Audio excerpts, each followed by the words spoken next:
नाज़रीन, वफ़ाक़ी हुकूमत एडसा जो चेयरमैन एडसा एक्ट की भञकड़ी कंदे एक रिटायर्ड कामूरे के मुक़रर कयो आहे।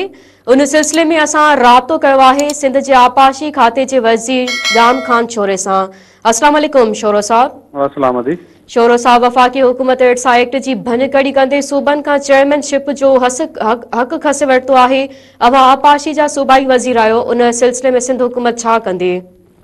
ॾिसो, हींअर ताज़ो मूंखे ख़बर पई आहे, मूं ऑफिस में चार्ज वरिती आहे।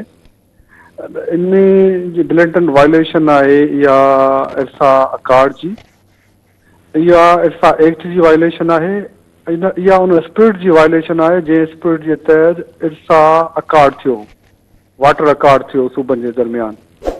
ऐं जेकॾहिं इरसा जे चेयरमैन जी तैनाती बग़ैर के सोचे सम्झे केरु करे थो छॾे तो पोइ अकार्ड उॾामी थो वञे, इरसा एक्ट उॾामी थो वञे। ऐं उन जो जेको स्पिरिट हो, 40 साल लॻा हुआ सूबनि में इहो कंसेंसस डेवलप करण में, पैदा करण में, त इहो चेयरमैन मेंबरनि मां ई थींदो।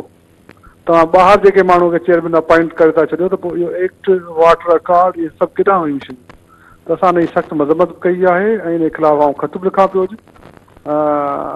फेडरल गवर्नमेंट खे त इन अपॉइंटमेंट तव्हां फिलफोर विड्रा कनि। जेकॾहिं इन्हनि खे का शइ खणी अचणी आहे अहिड़े क़िस्म जी, उनजा फॉरम आहिनि, CCI आहे, असेंबली आहे, अमेंडमेंट खां सवाइ इहो कीअं था करे सघनि?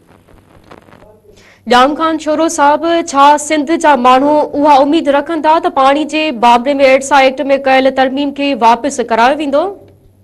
ॾिसो, पाकिस्तान पीपुल्स पार्टी हमेशह सिंध जे हक़नि जी हिफ़ाज़त कई आहे, इंशाअल्लाह ताला कंदी रहंदी। कॾहिं इन क़िस्म जे कंहिं बि ॻाल्हि खे सपोर्ट न कंदासीं।